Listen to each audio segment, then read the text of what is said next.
반갑습니다. 자, 오늘은 투자자산 운용사, 자, 부동산 관련 상품, 자, 12번부터 진행하도록 하겠습니다. 자, 12번. 다음은 부동산 투자 수익률에 관한 설명이다. 적절하지 않은 것은 해놨죠. 우리 보통 이 위험이란 말이 있고 수익이란 말이 있습니다. 위험 있고 요 수익이란 말이 있죠. 수익. 보통 수익은 수익률의 줄임말이죠. 수익률의 줄임말인데, 보통 통상적으로 이 위험은 기대치와 요 내가 예상한 기대치하고, 그 다음 요 나중에 가면 요 결과치가 요 차이가 날 가능성을 보통 우리가 위험이라고 합니다. 위험이라 하는데, 자, 근데 보통 일반적으로 볼 때는 이렇게 이야기하지만은, 통상 볼 때는 요 기대치보다 결과치가 나쁘게 나타날 가능성, 즉 결과치가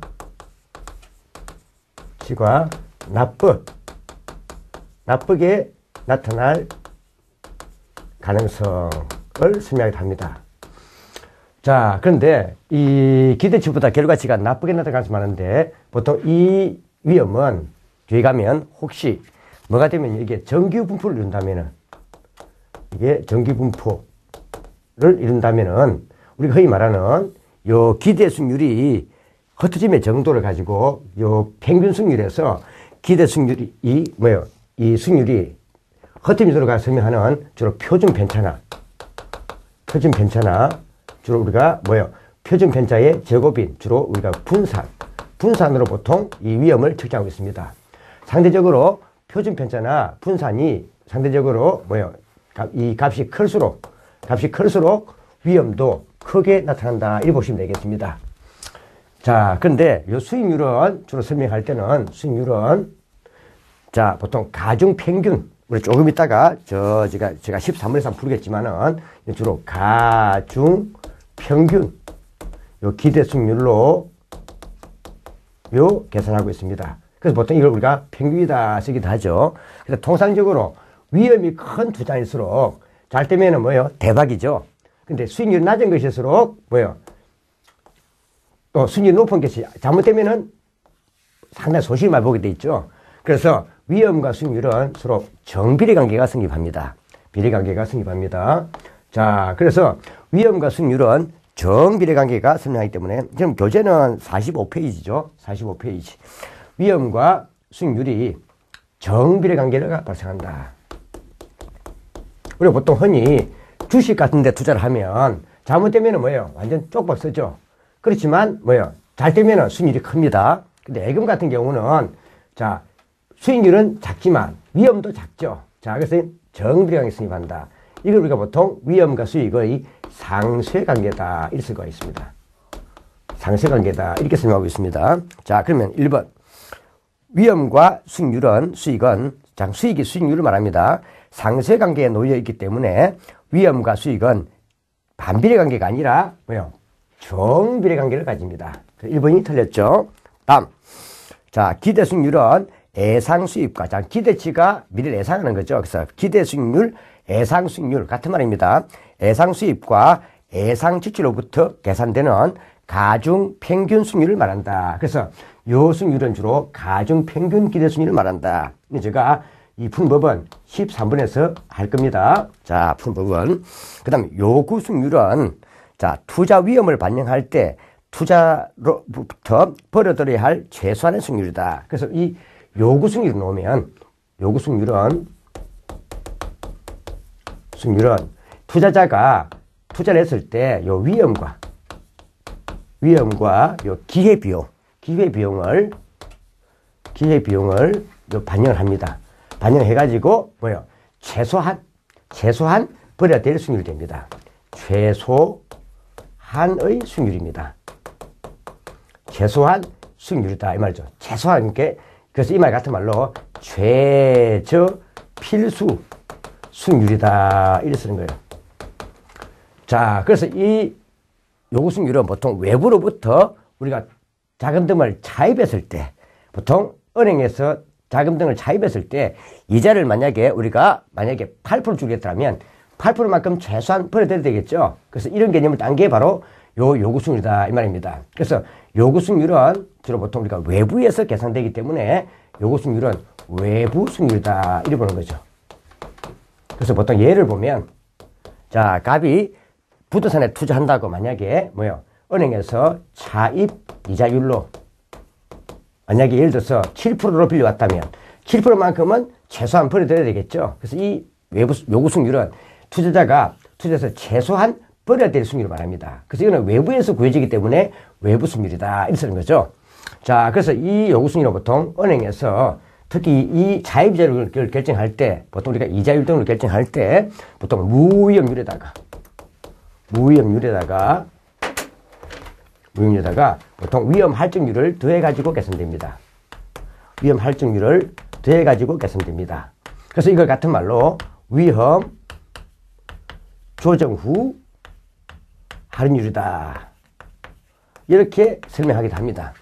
그러면 적어도 우리가 이 투자를 할 때는 요 가중 평균 기대 수익률과 주로 요 요구 수익률을 비교해가지고 투자를 합니다. 그래서 요 요구 수익률보다는 최소한 뭐예요? 기대 수익률이 같거나 또는 또 기대 수익률이 오히려 뭐보다 요구 수익률보다 커야 투자로 채택될 수 있습니다. 채택될 수 있습니다. 그러면은 만약에 요 기대 수익률이 요구 수익률보다 적다면 투자에서 기각된다 이 말입니다. 자, 그러면 요구 수익률은 투자 위험을 반영할 때 투자로부터 벌어들여야 할 최소한의 수익률이다. 맞는 말이죠. 자, 요구 수익률보다 기대 수익률이 작답니다. 그럼 이거는 요 기대 수익률이 요구 수익률보다 작다 이 말이죠. 이때는 당연하게 은행에서 빌린 이자도 벌지 못한단 말이죠. 이때는 투자에서 기각돼야 되죠. 기각한다. 그래서 투자로서 타당성이 없다고 판단한다 이 말이죠. 그래서 사항도 하자가 없겠네요. 정답은 1번이 되겠죠. 다음 여기에 대한 내용을 지금 현재 자, 우리 12번에 한번 체크해 두었습니다. 그래서 요거는 한번 봐두셔야 됩니다. 자, 중요하니까 봐두시고 다음 13번 제가 요 기대 수익률을 푸는 가중평균 기대 수익률을 푸는 법을 제가 13번에서 한다고 했습니다. 13번 자, 이때 이 가중평균 이 기대 수익률을 하면은 말이 없더라도 가중평균 기대 수익률을 말합니다. 자, 가중평균 기대 수익률은 각각의 상황에서 예상되는 예상 수익률, 각 예상 수익률에다가 각 요 자산의 가중치, 각 자산의 가중치를 곱합니다. 각 가중치를 곱한 다음 이걸 이제 뭐예요? 합계를 합니다. 합산. 자, 이걸 합계를 하면 가중평균 기대 수익률이 계산이 됩니다. 평균 기대 수익률이 계산됩니다. 자, 그러면 한번 봐보면 자, 경기가 호황일 때 예상 수익률이 그러니까 30%입니다. 30%에다가 곱하기 자, 발생 확률이 지금 현재 얼마예요? 지금 가중치가 보통 이거는 확률로 계산합니다. 자, 30%. 이는 가중치 합은 요 가중치의 합은 1분율로 바꿔야 됩니다. 1분율로 바꿔야 됩니다. 자, 그러면 30%니까 1분을 바꾸면 0.3이 되겠죠. 자, 여기에다가 플러스. 자, 경기가 보통일 때 예상 수익률은 20% 됩니다. 그럼 20%에다가 다시 곱하기. 가중치는 0.5죠. 0.5. 이걸 우리가 구하고 또 플러스. 자, 요 경기가 불황일 때 기대 수익률은 10%가 되죠. 10%. 요 10%에다가 다시 곱하기. 자, 가중치는 0.2죠. 자, 0.1을 곱해줍니다. 0.1을 곱해줍니다. 이걸 각각 풀어보면, 자, 이는 지금 현재 9%가 되고, 자, 이 경우는 지금 현재 10%가 되고, 자, 이 경우는 우리가 2% 됩니다. 이걸 합쳐버린다는 거죠. 합계내면, 자, 얼마 되죠? 자, 21% 되겠네요. 21%가 됩니다. 그래서 정답은 21%. 이렇게 푸는 법이 가중 평균 기대 수익률이다 이 말입니다. 그래서 여러분 시험에는 한 번씩 요 가중 평균 기대 수익률 풀라 하는 요것도 계산 문제로서 종종 나옵니다. 자, 한번 봐두시고 다음 자 14번 부동산 포트폴리오에서 위험의 구성에 대한 내용 중 틀린 것은 나왔습니다. 우리가 포트폴리오를 하는 것은 내가 지금 현재 A 자산, 그 다음 플러스 B 자산, 플러스 C 자산, 플러스 D 자산 등에 이렇게 투자했을 때,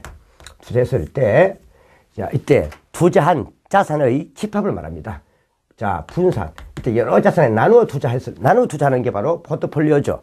이거 보통 우리가 나누어 투자하는 이 포트폴리오를 보통 우리말로 분산 투자를 합니다. 그래서 분산 투자한 자산의 집합 내지 또는 조합을 보통 우리가 흔히 포트폴리오다 이렇게 쓰고 있습니다. 이때 포트폴리오를 구성하는 이유가 분산 투자를 함으로써 안정적인 수익률을 얻을 목적입니다. 그래서 이때 포트폴리오를 구성했을 때 우리가 이 위험은 투자에 따른 총위험은 체계적 위험과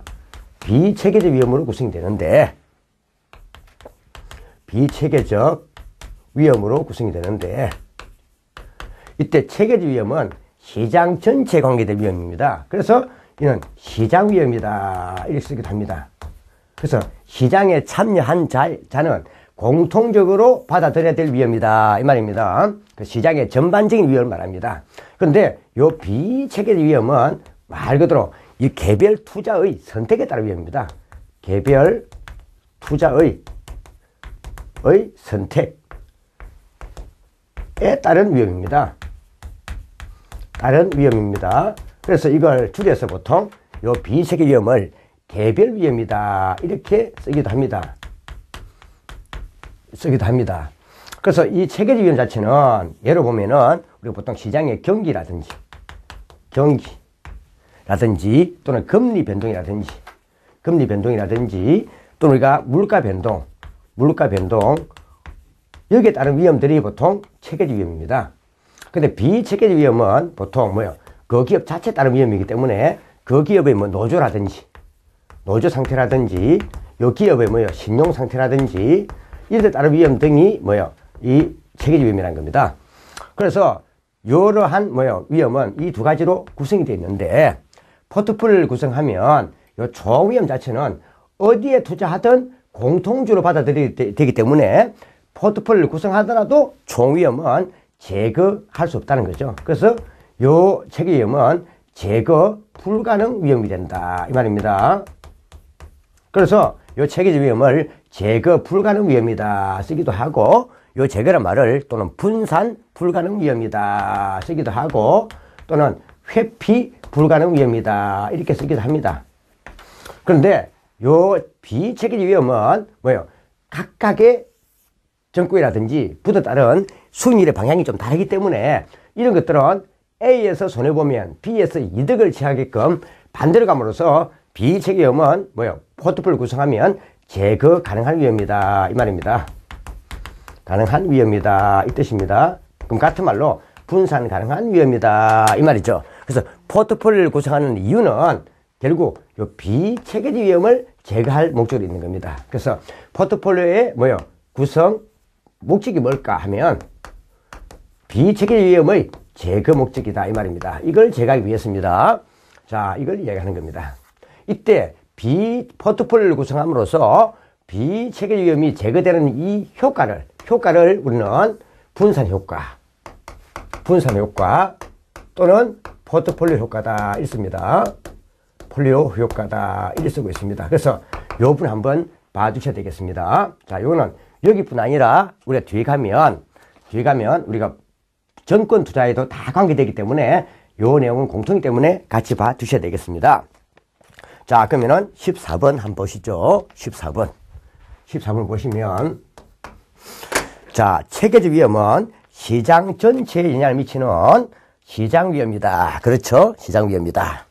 다음, 인플레이션 또는 경기 변동. 인플레이션이 뭐예요? 물가 변동이죠. 자, 경기 변동, 이자율 변동 이런 것은 체계적 위험에 속한다 하지 없고요. 비체계적 위험은 개별 투자자의 선택에 따라서 발생되는 위험입니다. 그래서 잘 선택하면 좋은데 잘못 선택하면 손해볼 수 있는 거죠. 자, 그래서 포트폴리오는 비체계적 위험을 제거할 목적으로 사용된다 이 말이죠. 자, 포트폴리오를 구성하면은 뭐요? 비체계적 위험은 피할 수가 있습니다. 피할 수 있단 말 자체가 뭐요? 제거할 수 있다. 분산 가능하다 이 말이죠. 그런데 체계적 위험이 피할 수 없는 분산 불가능한 위험입니다. 그래서 답은 4번이 틀렸습니다. 자, 비체계 위험은 피할 수 있는 위험이다. 이래 되고, 체계적 위험은 피할 수 없는 위험이다. 이렇게 해야 되겠죠. 자, 그래서 한번 봐주시고, 넘기면, 자, 15번. 다음은 운영 수지의 추계 과정에 관한 설명이다. 가장 적절하지 않는 것 나왔습니다. 여기서 볼 때, 요 15번은 이걸 보통 우리가 운영 수지의 계산 과정이다. 이렇게 보통 많이 쓰고 있어요. 운영 수지의 계산 과정이다. 쓰고 있는데, 이건 특히 보통 우리가 임대상가 등에 대한 우리가 수익률을 계산할 때 적용되고 있습니다. 임대상가의 수익률. 임대상가의 요 수익률. 수익성을 분석할 때 쓰는 겁니다. 그래서 이거 같은 말을 보통 우리가 운영 수지의 계산 과정이다. 이렇게 쓰기도 하죠. 운영 수지의 계산 과정이다. 계산 과정이다. 이렇게 쓰기도 하죠. 자, 그래서 밑에 한번 제가 저 좌측에 있는 그 해설 부분을 설명하면서 하도록 하겠습니다. 자, 지금 단위당 예상 임대료에다가 임대 단위수를 곱합니다. 예를 들면 한 호당 임대료가 만약에 뭐요? 자, 연간 단위로 보통 연간으로 계산합니다. 연간 단위로 만약에 100만에 본다면 100만에다가 임대 단위수가 10개 호실이라면 100만원 곱하기 10 하면 뭐요? 1000만원 논다 이 말이죠. 그 1000만원 그것을 우리가 가능 총소득이다 이랬습니다. 그래서 보통은 연간 단위로 구성하는데 연간 단위로 계산합니다. 그래서 이게 가능 조소득 또는 가능 총소득 쓰기도 합니다. 조소득 또는 가능 총소득 쓰기도 해요. 총 같은 말입니다. 자, 쓰기도 합니다. 이거는 말 그대로 임대상가가 100%가 임대가 되고 100% 회수되었을 때 수를 말합니다. 자, 100% 임대에 또 뭐요? 100% 회수된다는 가정하에 수득입니다. 그래서 이는 이는 뭐예요? 말 그대로 가장 뭐예요? 이상적인 소득입니다. 자, 여기에다가 이제 우리가 공실 및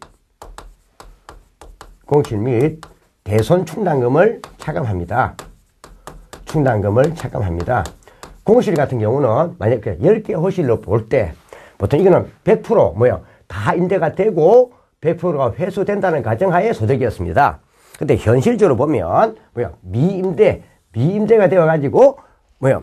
수익이 들어오지 않을 수 있습니다. 이걸 우리가 공실을 하고 대손 충당금은 입주한 임차인 중에서도 제때 우리가 말대 임대를 내지 못해가지고 뭐예요? 회수가 안 된 돈입니다. 이걸 뺀다는 겁니다. 여기다 한 개 더 이제 뭐예요? 또 플러스 시켜준 게 있습니다. 그게 기타 소득 쓰기도 하고 기타 수입 쓰기도 합니다. 기타 소득, 기타 수입. 짭짤하게 들어오는 뭐예요? 말 조금 우리 보면 흔히 커피 자판기 수입이라든지 지하 주차장 수입 이런 것을 말합니다. 자, 그래서 가능 총소득에서 공실 및 대손 충당금을 차감하고 기타 수입이나 기타 소득을 더하면 여기서 더하면 여기 이제 뭐예요? 유효 총소득 또는 유효 조소득이 나옵니다. 유효 총소득 또는 유효 조소득이 나옵니다. 이는 말 그대로 현실 경기 등을 감안했을 때 뭐예요? 벌 수 있는 소득입니다. 자, 여기에다가 마이너스 다시 우리가 영업 경비를 차감합니다. 영업 경비를 차감합니다. 자, 영업 경비 예를 들면 우리가 상시적으로 쭉 나가는 비용이 있죠. 예를 들면 우리가 관리자의 급료라든지 전화 요금이라든지 이런 등등을 말하겠죠. 자, 이런 것을 우리가 영업 경비를 합니다. 그러니까 임대상가를 운영하는데 우리가 경상적으로 자주 반복적으로 들어가는 비용을 말한다 이 말입니다. 자, 이걸 차감하면 순 영업소득이 계산됩니다. 소득이 계산이 됩니다. 보통 우리가 이 소득을 계산할 때 주로 요 순영업소득 요것을 보통 우리가 일반적 소득의 기준으로 삼습니다. 그래서 일반적인 우리가 소득을 하면 주로 순영업소득을 말합니다. 그래서 일반적 소득의 기준이 되는 것은 순영업소득이다 이 말이죠. 자, 여기에다가 이제 요 상가를 최초에 우리가 구입을 할 때 은행 등에서 융자를 받았다면 융자에 따른 원금과 이자를 갚아야 될 겁니다. 이게 우리가 부채에 따른 부채 원리금 상환액을 차감합니다.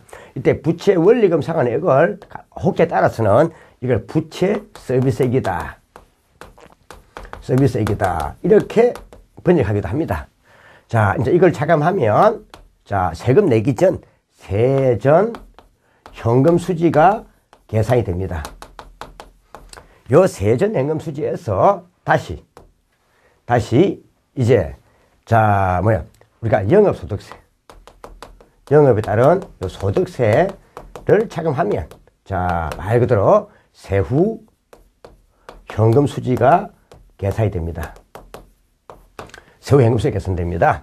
그래서 주의할 점은 요 특히 요 영업경비 또는 순영업 소득을 계산할 때 포함되지 않는 항목 물을 수 있습니다. 자, 그래서 순영업 소득을 계산할 때 포함되지 않는 항목 해버리면 특히 요 밑에 있는 것 부채에 따른 원리금 상환액이라든지 그 다음 소득세는 포함되지 않는다. 그래서 영업경비에 포함되지 않음으로써 순영업 소득에 포함되지 않는 것, 그러니까 영업경비나 순영업 소득 계산에 포함되지 않는 항목, 즉 불포함 항목 하면 요 밑에 있는 거죠. 그래서 이거는요 부채 원금 플러스 이자 상환, 이거나 또 밑에 있는 요 소득세, 요 두 개는 영업경비에 포함되지 않는 항목이다. 그리고 포함되지 않기 때문에 순영업 소득을 계산할 때는 계산 항목에 포함되지 않아야 될 항목이다. 이 말이죠. 자, 한번 봐줘. 15번. 다음은 운영수지의 추계 과정에 관한 설명이다. 가장 적절하지 않는 것은 가능 총소득, 가능 조소득 같은 말입니다. 총소득, 조소득 같은 말입니다.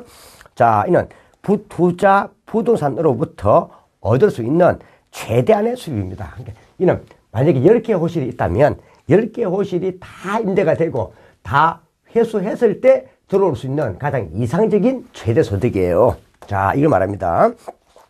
영업경비 항목에는 관리비라든지 수수비라든지 재산세는 포함되지만 요 앞에 나와 있는 요 이자, 금융에 따른 금융부채 원금 상환액이나 이자 상환액은 포함되지 않습니다. 그래서 금융이자는 제외돼야 됩니다. 금융이자는 아닙니다. 자, 이자는 어디랍니까? 요 밑에 순영업 소득에서 세전연금 수지를 계산할 때 포함되는 겁니다. 그래서 금융이자 때문에 틀렸습니다. 물론 재산세는 포함이 됩니다. 재산세는 여기 포함됩니다. 자, 그래서 답은 2항이 틀렸고, 유효 총소득에서 여기에서 영업경비를 차감하면 순영업 소득이 된다. 이 말이죠. 다음, 전액 자기 자본으로 투자할 경우, 자, 전액 자기 자본으로 투자하면 부채에 따른 원리금을 상환해야 될 이유가 없죠. 그래서 요 부채 서비스액은 제로가 됩니다. 즉 0이 되죠. 제로 되기 때문에 순영업 소득에서 0을 빼면 세전연금 수지죠. 따라서 순영업 소득과 세전연금 수지는 같아진다. 이 경우에는 지렛대 효과도 없다고 했습니다. 물론 금융상 위험도 없고 지렛대 효과도 없다 이 말이죠. 자, 그때 다른 거 봐야 되는데 요 매각 수지는 좀 보지 마시고 이쪽에 있는 요 위주로 운영수익만 좀 봐주세요. 자, 운영수익 이것도 한 번씩 잘 볼 수 있는 거죠. 다음 16번. 화폐의 시간 가치를 고려한 투자 분석 기법이 아닌 것 물어봤습니다. 자, 화폐의 시간 가치를 고려한다 이러면 나왔는데 이거는 말 그대로 현재 가치로 우리가 환산을 해가지고 투자 분석을 한다 이런 법을 화폐의 시간 가치를 고려한다 이렇게 쓰고 있습니다. 자, 현재 부동산에 투자를 하면 이때 투자한 요 금액 예를 들어서 상가를 만약에 10억 원에 구입했다면 구입한 이 돈은 현재 지출이 됩니다. 현재 지출되는데 요 투자에 따른 요 수입은 미래를 향해 가지고 수입이 들어올 겁니다. 수입이 들어오겠죠. 마지막에는 운영수지뿐 아니라 이거는 운영수지고 나중에 뒤에 팔아가 들어오는 자, 매각 대금도 들어오겠죠. 즉 매각 대금도 들어올 겁니다. 그러면은 현재 내가 부동산에 투자했을 때 지출은 올라갔지만, 자, 미래에 들어올 수입은 미래에 들어온다는 거죠. 물론 이거는 다 예상입니다. 예상을 해보는 겁니다. 자, 그러면은 단순하게 오늘 나간 돈과 미래에 들어온 돈을 비교하면 의미가 없을 겁니다. 그래서 요 미래에 들어올 요 운영 수지와 매각 대금을 다시 여기서 이자를 요 분의 기간에 해당하는 이자를 차감해서 이걸 다시 현재 가치로 환산해 줍니다. 현재 가치로 환산해가지고 이걸 비교해 봐야 됩니다. 이런 법을 현재가 이자를 차감하여 미래에 들어올 돈에서 기간 동안에 이자를 차감하여 현재 가치로 환산하는 이런 방법을 우리는 보통 화폐의 시간 가치를 고려한다 이랬어요. 시간 가치를 고려하는 기법이다 이렇게 쓰고 있습니다. 또 이거 같은 말로 화폐의 시간 가치를 고려하는 기법이다 쓰기도 하고, 같은 말로 이걸 할인 기법이다. 할인이 이자를 빼면 금액이 작아지죠. 이걸 할인 기법이다 이렇게 쓰고 있습니다. 이 방법에는 자 보면 크게 우리가 현가 회수기간법, 요 현가는 말 그대로 현재 가치를 줄인 말입니다. 현가 회수기간법. 그 다음 할인 현금 수지 분석법이 있습니다. 있습니다. 자, 이게 뭐 들어갔습니까? 할인 들어갔죠? 여기 들어가는 방법에 보면 순행가법, 순행가법이 순현재가치법 쓰기도 하고, 그 다음 두 번째 우리가 수익성지수법, 그 다음 한 개 더 우리가 내부 수익률법이 있습니다. 내부 수익률법이 있습니다. 그래서 공부할 때는 보통 이렇게 보면 되겠습니다. 자, 화폐의 시간 가치를 고려한 방법자가 놓으면 현가자가 들어가 있는 것. 현가는 현재 가치를 줄인 말입니다. 그래서 현재 가치 쓰기도 합니다. 들어간 것과 그 다음에 수익성지수법, 내부 수익법이 있다. 그래서 보통 요자가 들어가는 것만 화폐의 시간 가치를 고려한 법이다. 이거 보면 됩니다. 이거 외에는 다 화폐의 시간 가치를 고려하지 않는 비할인 기법이다. 이렇게 보면 돼요. 그게 그래서 이 네 가지만. 그래서 공부할 때는 현가자가 들어가는 것, 그 다음 수익지수법, 내부수익법 이렇게 보면 되겠습니다. 자, 그러면 16번에 화폐의 시장 가치를 고려한 투자 분석 기법이 아닌 것 했습니다. 아닌 것 하면 네 가지가 아닌 것, 부채 감당률법이겠죠. 답은 1번이 되겠네요. 그래서 순행가법, 그 다음 내부수익률법, 수익지수법 한 개 더 한다면 현가회수기간법 되겠죠. 자, 16번 한번 보시고 17번 할인 현금 수지 분석법에 의한 투자 판단의 설명 중 자, 옳지 않은 것 물어봤습니다. 자, 이런 것들은 전부 다 현재 가치화 시켜서 분석하는 겁니다. 그래서 미래에 들어올 현금 유입의 요 현재 가치하고 또 올라간 요 돈, 현금 유출의 현재 가치를 서로 비교해 가지고 적어도 요게 더 크거나 같다면 투자로 채택되는 겁니다. 자, 이게 우리가 할인 현금 수지 분석법이다 이 말입니다. 그러면 1항은 하자 없죠. 자, 그럼 2항을 보세요. 2항을 보면 자, 17번에 1항을 하자 없고 2항을 보면 자, 순행가가 0이면 순행가는 투자를 했을 때 들어올 요 현금 유입의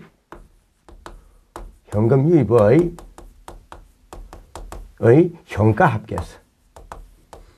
합계해서 현금 유출의 현가 합계를 뺀 값입니다.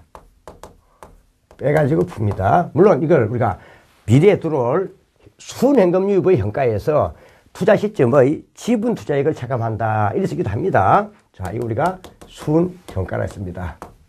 가만 보면 순현가는 이 현금 유입의 현재 가치를 만약에 우리가 A라 하고 현금 유출의 현재 가치를 T로 한다면 요거는 들어올 돈의 현가합이고 이거 나갈 돈의 현가합이죠. 물론 이거는 예상이지만 자, 이 순현가는 무슨 의미다? 말 그대로 이거는요 부의 정분을 말합니다. 투자에 따라서 들어올 요 부의 정분을 말합니다. 즉 부가 얼마만큼 증가했느냐 이 말입니다. 번 이익이 얼마냐 이 말입니다. 그래서 만약에 현금 유입의 현가를 만약에 우리가 이걸 200이라 잡고, 자 200이고 현금 유출의 현가가 만약에 100이었다면 순행가는 얼마 되죠? 100이 됩니다. 그러면 결국 자 현재 가치로 환산했을 때 100원을 기출하고 200원을 벌었으니까 100원만큼 이익이 남다 이 말입니다. 그래서 이는 결국 이익의 개념이다. 근데 무슨 이익이죠? 물론 예상이익이죠. 예상이익의 개념이다. 이리 보는 게 순행가입니다.